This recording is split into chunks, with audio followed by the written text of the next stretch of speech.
Hello future doctors. अब हम लोग का चैप्टर नंबर 3 प्लांट किंगडम शुरू करने जा रहे हैं। इस पोर्शन में बेसिकली हम इंट्रोडक्शन पार्ट करेंगे और उसमें कुछ क्लासिफिकेशन दे देंगे, उन पर फोकस करेंगे, ठीक है।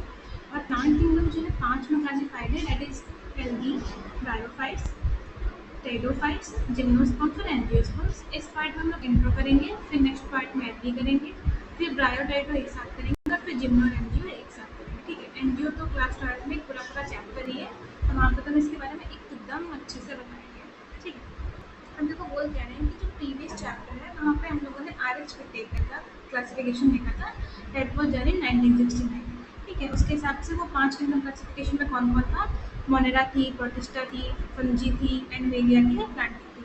अब हम लोगों ने 3 मोनेरा, प्रोटिस्टा और फंजी तो अच्छे से पढ़ा था, एनिमेलिया चैप्टर नंबर 4 में पढ़ना और प्लांटी चैप्टर नंबर 3 में पढ़ना। इस चैप्टर में हम लोग प्लांट किंगडम के बारे में डिस्कस करेंगे, ठीक है। यहाँ पे हम लोग ये देखेंगे कि कैसे हमारी अंडरस्टैंडिंग जो है प्लांट किंगडम को लेकर बढ़ी। अच्छा, एक चीज़ मैंने बोली थी, जब 2 किंगडम क्लासिफिकेशन था तब सेल वॉल की बेसिस पे, जिसमें सेल वॉल है और नहीं है, तो उसमें क्या हुआ था, किंगडम प्लांटी में बहुत सी चीज़ें आ गई थी।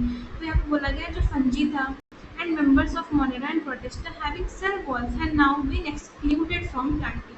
क्यों? क्योंकि जो क्लासिफिकेशन क्राइटेरिया था वो बदल गया है, इसलिए अब चीज़ें भी बदल गई हैं।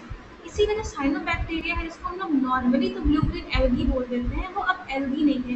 ये कहा था बेटा, हम लोगों ने पढ़ा था, ये मोनेरा में यू बैक्टीरिया में आ रहा था ना।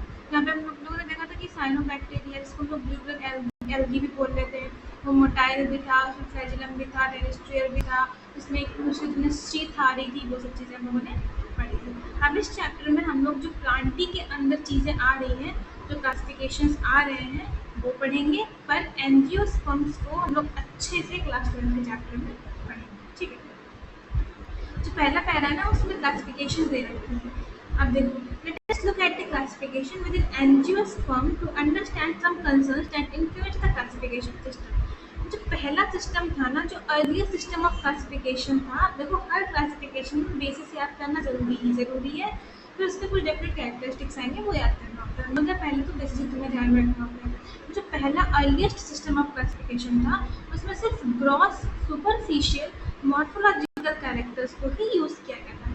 मतलब जो हम लोग ऊपर से देख सकते हैं, जैसे कि उनकी हैबिट हो गई, कलर हो गया, नंबर हो गया और शेप ऑफ लीफ हो गया, ठीक है। अब ये जो तुम्हारा पहला था ना, ये किस पे बेस्ड था? It was based mainly on vegetative characters और द एंडोस्टियम स्ट्रक्चर। अगर एंडोस्टियम स्ट्रक्चर स्पेसिफिकली बोल रहे हो ना, तो उस सिस्टम को लीनियस दे दिया था, ये चीज़ याद रखनी है। इसका नाम क्या है पहले वाले का? आर्टिफिशियल। System super artificial. और इनमें एक डिसएडवांटेज क्या था कि ये जो क्लोजली रिलेटेड स्पीशीज होती हैं बेटा, उनको अलग कर रही थी। क्यों? क्योंकि कुछ ही कैरेक्टरिस्टिक्स हमने देखे थे। अच्छा, मान लो हमें क्लासिफिकेशन करना है, अब हम 2-3 कैरेक्टरिस्टिक के बेसिस पे क्लासीफाई कर रहे हैं। जैसे कि हम लोगों ने 2 किंगडम क्लासिफिकेशन किया था, तो उसमें होता क्या है, जो क्लोजली रिलेटेड स्पीशीज होती है ना, वो भी सेपरेट हो जाती हैं, और ऐसा भी हो जाता है कि जो रिलेटेड नहीं है एक्चुअल में, उन्हें हम रख दे रहे हैं, क्योंकि क्राइटेरिया चेंज है, तो उस बेसिस पर हम लोग करेंगे, ठीक है। इसकी ये डिसएडवांटेज तुम्हारी एनसीईआरटी में बताई गई है, ठीक है। और एक चीज़ और थी, जो आर्टिफिशियल सिस्टम है तुम्हारा, वो इक्वल वेटेज दे रहा था वेजिटेटिव और सेक्सुअल कैरेक्टरिस्टिक्स को। अब ये एक्सेप्टेबल नहीं है। क्यों? क्योंकि जो वेजिटेटिव कैरेक्टर्स होते हैं वो इन्वायरमेंट से बहुत जल्दी इन्फ्लुएंस हो जाते हैं, इफेक्ट हो जाते हैं, लेकिन जो सेक्सुअल कैरेक्टरिस्टिक्स होते हैं वो लॉन्ग टर्म के होते हैं, वो मेनटेन हो जाते हैं, ठीक है। पहला क्लासिफिकेशन क्या था? आर्टिफिशियल था। बेसिस क्या था उसका? सुपरफिशियल मॉर्फोलॉजिकल कैरेक्टर्स था।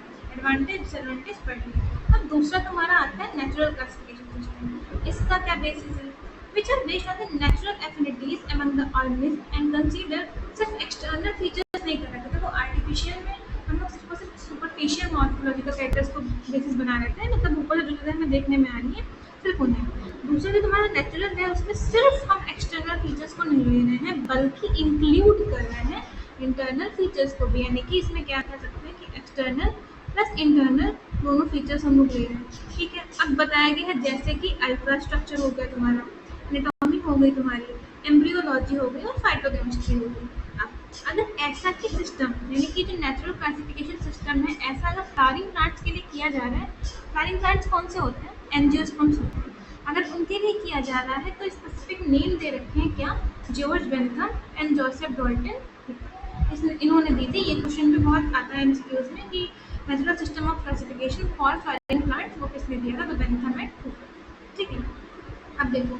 हम लोगों ने 2 पढ़ ली, कौन सी? आर्टिफिशियल और नेचुरल। अब तीसरा आता है तुम्हारा फाइलोजेनेटिक क्लासिफिकेशन सिस्टम। अब ये किस पे बेसिस है?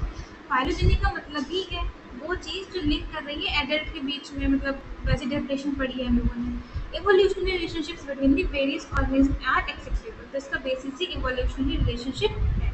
हम ये क्या एज्यूम कर रहा है कि जितने भी ऑर्गेनिज्म हैं जो सेम टैक्सा में बिलोंग कर रहे हैं, उनके एंसेस्टर कॉमन है, उनके पूर्वज कॉमन है, ठीक है। तो इसका एजम्पशन भी याद कर सकते हो कि इस क्लासिफिकेशन में एजम्पशन क्या है। अब we now use information from many other sources too to help resolve difficulties in classification. These become important when there is no supporting fossil evidence. अब हम बहुत सारी इंफॉर्मेशन भी यूज़ कर रहे हैं फ्रॉम मैनी अदर सोर्सेज ताकि हमें हेल्प मिल जाए डिफिकल्टीज क्लासिफिकेशन के लिए। अच्छा, अगर हम लोग फाइलोजेनिक क्लासिफिकेशन सिस्टम को सिर्फ कंसीडर करें तो हमारे पास एक चीज़ होएगी कि अगर मान लो हमारे पास कोई सपोर्टिंग फॉसिल एविडेंस ही नहीं है तो हम क्लासिफिकेशन ही नहीं कर पाएंगे। वही चीज़ यहाँ पे बताई गई है।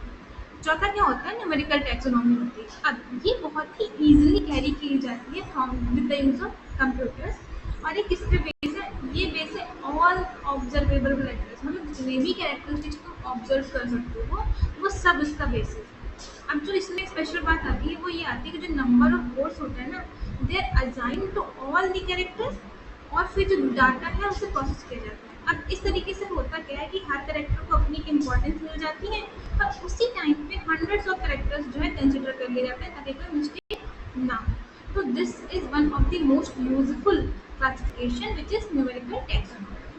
अब पांचवी आती है साइटोटैक्सोनॉमी। अब ये क्या कर रही है? इसके नाम से देखो, साइटोटैक्सोनॉमी का मतलब साइटोलॉजिकल इन्फॉर्मेशन के बेसिस पे हुई हुई है, ठीक है। अब साइटोलॉजिकल इन्फॉर्मेशन क्या होती है?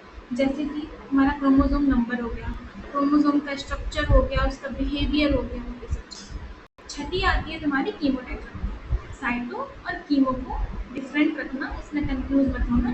कीमो अपने आप में चिल्ला चिल्ला के बोलना है केमिकल, ठीक है। तो तुम्हारी कीमो टैक्सोनॉमी है, इसमें केमिकल कंस्टिट्यूएंट्स आ रहे हैं of the plant resolve confusions और also used by taxonomic stage. हमने 6 क्लासिफिकेशन पढ़ी, तो आखिरी तक आते आते वो बहुत ही ज़्यादा इवॉल्व हो गई। जो छठी है उसको टैक्सोनॉमिस्ट यूज कर रहे हैं, दैट इज कीमो टैक्सोनॉमी, ठीक है। सबका अपना अपना बेसिस था, सबके अपने अपने कैरेक्टरिस्टिक था। कुछ के डिसएडवांटेज दिए गए हैं, जैसे फाइलोजेनेटिक का डिसएडवांटेज दिया गया है, और तुम्हें पहले में उसका नेचुरल वाले का भी दिया गया है। आर्टिफिशियल का बोला गया है कि इसमें सेम वेटेज दे रहे थे इसलिए ऐसा हो रहा है। सारे कैरेक्टर्स तुम्हारे न्यूमेरिकल टैक्सोनॉमी में देखे जा रहे हैं, ठीक है। सिर्फ इतनी सी बातें वो तुम्हें